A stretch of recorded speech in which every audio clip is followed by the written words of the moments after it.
एक शख्स समझता है वो नहीं तो कुछ नहीं, जात के कैदी की सियासत खत्म हो चुकी। तर्जुमान पाक फौज ने बानी PTI का बयानिया कौमी सलामती के लिए खतरा करार दे दिया। वाज़ेह कर दिया अफवाज और उसकी क़यादत पर हमले करने वालों के साथ आहिनी हाथों से निपटा जाएगा। पाकिस्तान भी हमारा और फौज भी हमारी है। कुछ नॉन स्टेक होल्डर्स का तर्ज अमल तनाव का सबब नहीं बनना चाहिए। एक दूसरे को तस्लीम और एतमाद का फुकदान खत्म करना होगा।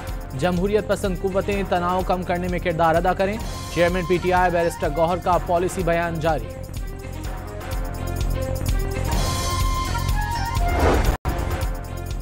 सदर मुमलिकत ने जस्टिस जफर अहमद को chief justice Sindh high court जबकि जस्टिस मोहम्मद कामरान को चीफ जस्टिस बलोचिस्तान मुकर्रर कर दिया। मियां गुल हसन औरंगजेब सुप्रीम कोर्ट के जज तैनात। वजारत कानून का नोटिफिकेशन जारी।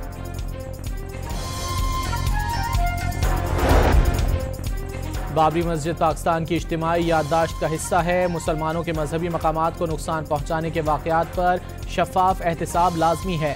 सानहे के 33 साल मुकम्मल होने पर दफ्तर खारजा का बयान जारी। एबटाबाद के इलाके कलंदराबाद में वाक़े प्लाजा में आग लग गई। फायर ब्रिगेड की 2 गाड़ियां शोलों पर काबू पाने की कोशिशों में मसरूफ। मानसहरा से भी रेस्क्यू टीम को तलब कर लिया गया।